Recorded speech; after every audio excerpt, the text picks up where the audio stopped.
Your life is a sum of your habits. I really believe this to be true, and today I want to share some of the habits I've cultivated to get to a net worth of over $1 million by age 29. I think I hit it technically around 27 or 28, but I'm 29 now, so we're going with that. Once you develop good habits, it's almost effortless to continue them. I don't say the net worth number to brag, it's really just to give some credibility. You know, if I've done it, I feel like you can also do it. I'm not selling a course or anything like that. These are just some things I've learned.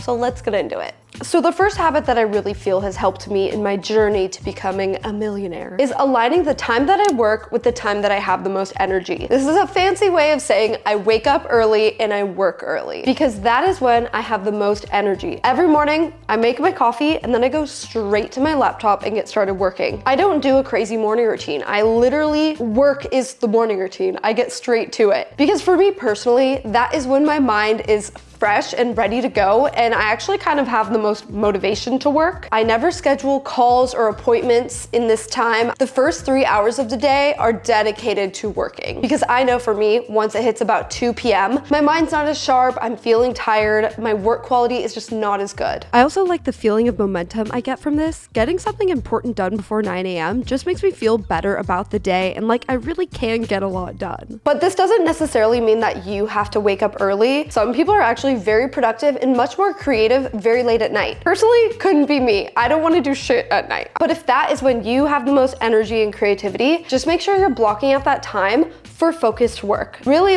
make that a sacred time for getting shit done. The next habit that really helped me increase my net worth was regularly investing. And I don't mean in day trading or something like this. It's just for the visual. I mean regularly investing in stocks, real estate, or business ideas. Now, in the beginning, if you're not making a lot of money, investing in business ideas or things that can make you more active income is where it's at. For example, you can invest in equipment to start a mobile spray tan business. I've also seen people do mobile bar businesses. So for me, in the beginning, that was investing in a camera and a laptop so that I could make a YouTube channel. Then as I've earned money from my YouTube channel, I've regularly invested it into the stock market. So this is one of my brokerage accounts. I have a few different ones. You can see this account made a 24% return in the past year. So that's an additional $28,000 just made completely passively. It's super important to get into the habit of doing this every month, or else you will just never do it. The best habit is just every time you get paid, set aside a certain percentage to investing in stocks. Eventually, I was able to invest in real estate, and that has definitely helped increase my net worth as well. But if you're not at that point yet, that's totally fine. Investing in stocks sometimes makes a better return than real estate anyway, and it's way more passive, way less headaches. I kind of like it better. The important thing is making the habit of it and doing it every month. You hear about those high earners who are living paycheck to paycheck. Really, actually wealthy people don't spend all their money on stupid shit, okay? They reinvest the vast majority of it. They might spend a little bit on unnecessary things. I definitely spend my fair share on things I don't really need, but the majority I reinvest. I don't know any rich person that doesn't invest in some way, so you've got to be doing it. The next habit was actually taking more calculated risks. If you don't take any risks, it will take you forever to become a millionaire.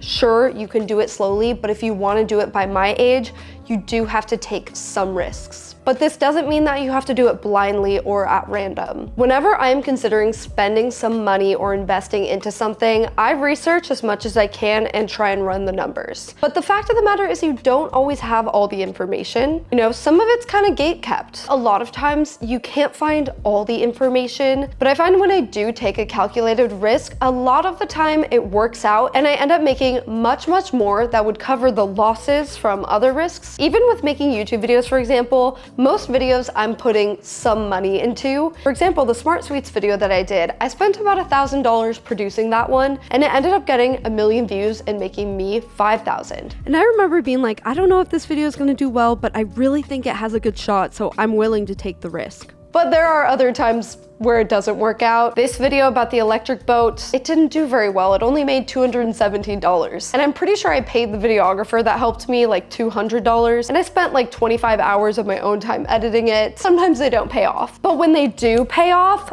boy do they. But you do have to take those risks if you want to get the return. However, I do think it's wise to research things as much as you can so that it's not a 50-50 chance. It's more of an 80-20. As someone who is naturally kind of risk averse, this is a habit I've had to push myself into, but if I can do it, then you can do it. The next habit is exercising. Even though exercise doesn't directly make you money, exercising is what's known as a keystone habit, which has a positive ripple effect on other areas of your life. People that regularly exercise are more likely to be productive and eat healthier as well. There's studies on this, and honestly, I'm a case study. I find that when I'm done with a workout, I crave healthier foods and I want to be productive. It also kind of proves to yourself that you can do difficult things. If you can do a difficult workout, it makes you feel like you can conquer anything in your day. Exercising has a huge impact on your mood. Sometimes I will be stressed about a project and kind of pessimistic about it, but while I'm on, say, a run, I actually can't think negatively about it. It's like my brain only thinks positively while I'm running. So while exercise doesn't directly make you money, I think it can have a very powerful effect on your entire life that ends up making you more money. The next habit I really think you've got to master if you want to have a high net worth is being good at failing. I know you're probably like, no, Shelby, I want to succeed though. But hear me out. Everyone who has made money, who has had a successful business, has had quite a few previous unsuccessful businesses before that. Even Walt Disney, apparently his first cartoon studio, Laugh-O-Gram Studios, went bankrupt. Then he moved to LA to become an actor. That didn't really work out. He kept going though, and eventually he did have a lot of successful feature films, and of course, Disneyland. I myself, I've had a ton of videos that have flopped. I've tried different business things that didn't really work out. But at the end of the day, none of those losses really matter, and you forget it once you have something that actually works. It can be very disheartening if you put a lot of time or money into something and it doesn't do as well as you hoped. But the fact of the matter is that happens to everyone, and it's a matter of just being persistent, dusting yourself off, learning from it, and keeping going. It's really a mindset thing, and it's not automatic for most people. Like, you really have to work to reframe things and cultivate this mindset. I really think failing at things is part of the process, and the better that you can get with it, the more comfortable that you can get with it, the more you're gonna push yourself and learn from it. It's just a sign that you're out there trying. Most people who are successful are just really persistent and good at failing, good at chipping away at something until they're good at it. This is one I always gotta constantly remind myself of though, because I'll admit it still stings if a video doesn't do that well. And the number one habit that really helped me grow my net worth, having a bias towards action. This means you have an idea for something, you take action pretty much immediately. You don't have to heavily invest from the start. If you need to do some more research, that's okay, but at least take some actionable step. An example of a time I did this, I was at a sports bar with some friends, and an ad for that fitness mirror product came on the TV.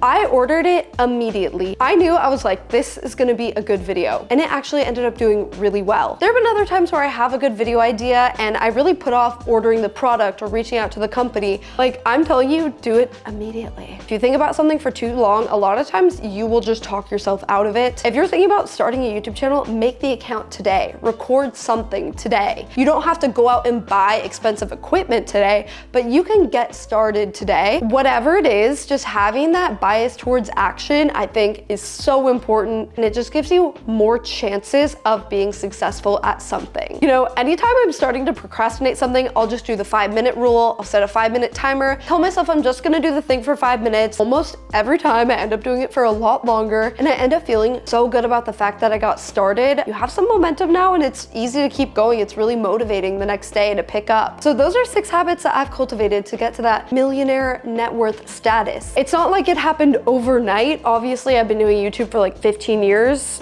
But still, I think it's a pretty significant accomplishment for my age, I think. I don't wanna like brag, but it was a goal I set for myself. In this day and age, there's so many ways to make money, and I really think these habits can help you get there. Okay, I hope that you guys enjoyed this video. If you have any other habits that have really helped you grow your net worth, comment them down below. Comment down below, what's your goal net worth? Not enough people actually think of it. Like, to write it down is very powerful. I feel like it really helps it feel real. If you can't even write it down, I'm telling you it's not gonna happen. So write it in the comments if you're feeling it, or just on a piece of paper at home. All right, I hope that you guys enjoyed this video, and I will see you in the next one. Bye.